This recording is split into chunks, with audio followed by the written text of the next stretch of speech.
You lying fools. Every single one of you should be fired or resign. You are all an embarrassment to America. Heads must roll.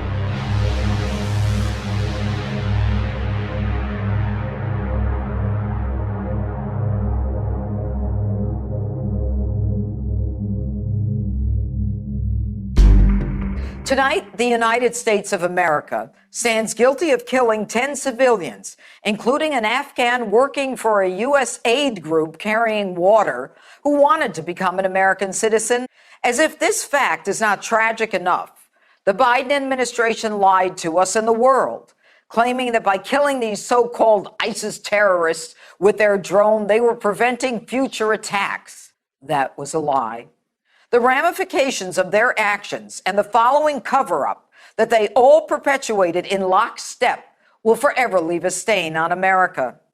Joe Biden, the liar-in-chief, his generals, Milley, McKenzie, Austin, and his clueless Secretary of State, Antony Blinken, are the real threat to America.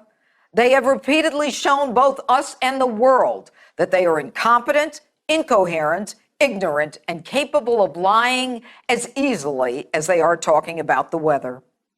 As if the Afghanistan stumbles have not been enough, from ignoring the incremental takeover of Afghanistan by the Taliban, by leaving the Bagram Air Base at night without even telling our allies, by leaving 10% of Americans behind when they said no Americans would be left behind, by leaving our enemies with over $60 million of sophisticated operational equipment, to putting the security of Americans in Taliban hands, causing 13 servicemen and women to die, to the State Department then blocking veterans trying to help the Americans we left behind. Biden, General Milley, McKenzie, and Blinken covered up the real news that they didn't kill ISIS, they killed innocent civilians and then lied about it. But yesterday, on a Friday afternoon, the dishonest Biden cabal had to admit they sent a drone that fired a Hellfire missile, resulting in the massacre of 10 innocent civilian lives. The amazing part is the drone actually followed this vehicle for 8 hours. And tonight, we learned that seconds before, the CIA warned the civilians were present. When the press reported the truth, they couldn't keep lying any longer. They had to admit they didn't kill any terrorists, as they claimed in late August and September 1st. Instead, they had to admit that 10 civilians were killed in Afghanistan. They admitted it was a non-success. How dare you even use the word success? How dare you lie to us and give us your nonsense about this over-the-horizon capabilities in anti-terrorism? Now, I may not be in the military, but even I know you need assets on the ground and signals capability to carry out a successful strike. Hell, you couldn't do a drone strike with the CIA on the ground, and now President Biden thinks he's got over-the-horizon capability with no one on the ground. And your excuse for killing 10 civilians? We did not have the luxury of time. We did not have the luxury of time to develop pattern of life and to do a number of other things. We struck under the theory of reasonable certainty. You're about to fire a lethal weapon and you're rushed. You have time constraints and you still fire that weapon? Who did you get your intelligence from? Your new friends, the Taliban? The same animals who missed or let in a suicide bomber that killed 13 of our servicemen and women, when anyone with any military knowledge knows they need to be strip searched in a private area? Or are you so dumb that you were set up for this? And I hear that the president rushed you.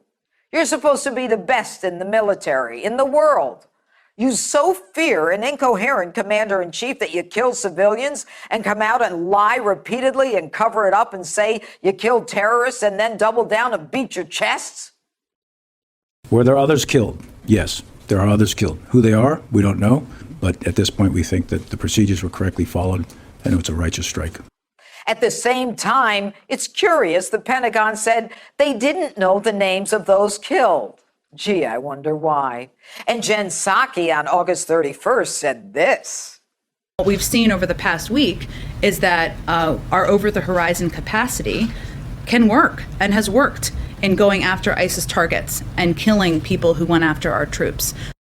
These people actually said they prevented another terror attack and that a second explosion was proof of explosives inside the vehicle, when in truth, it was a propane tank near the house. You lying fools! So after the killing of our 13 service members, lined up like sitting ducks in an open area because you decided to give up Bagram, you had to do something to look good. So you cover up, lie, double down on your so-called success. And for anyone who's interested, this is how terrorists are created. And here's the kicker. These woke fools will not require any heads to roll. No one will be fired. No one will be demoted in a government where the only thing that matters is identity politics. Consequences for incompetence? Unheard of. They tell you how successful the exit was from Afghanistan. They got 120,000 out. But only 5,500 were Americans. Who knows who the others were? And they take the credit for veterans who risked their lives yet again to bring back Americans by a president who lies to our faces saying he will leave no one behind? Biden either has ice running through his veins or simply doesn't care about anyone but himself and his family when he callously says, we left 10% behind. Yet these leftists continue to trash former President Donald Trump. At least he had the skill and the foresight and determination to take out the worst terrorists like Soleimani and Baghdadi. He had the skill to carry out a surgical strike in Syria to protect children from chemical weapons, the skill to drop the mother of all bombs on ISIS caves in Afghanistan. And everyone respected us when he was president, and they paid their dues, they paid their share. No one laughed at us like China and Russia are laughing at us now. The UK Parliament has held Joe Biden in contempt for his Afghan withdrawal. And experts tell us there is no way the British Parliament will vote for military cooperation with the United States under the Biden administration. And yesterday, France, one of our longest allies, in an unprecedented show of anger, pulled their ambassadors out of the United States because for the first time ever, because they deemed the U.S.'s behavior was unacceptable. And these delusional fools pontificate and tell us the world loves us and the world respects us. We once again are rising in prominence around the world as a place of refuge. We're being celebrated. We're leading. Every single one of you should be fired or resign. You are all an embarrassment to America. Heads must roll. And that's my open.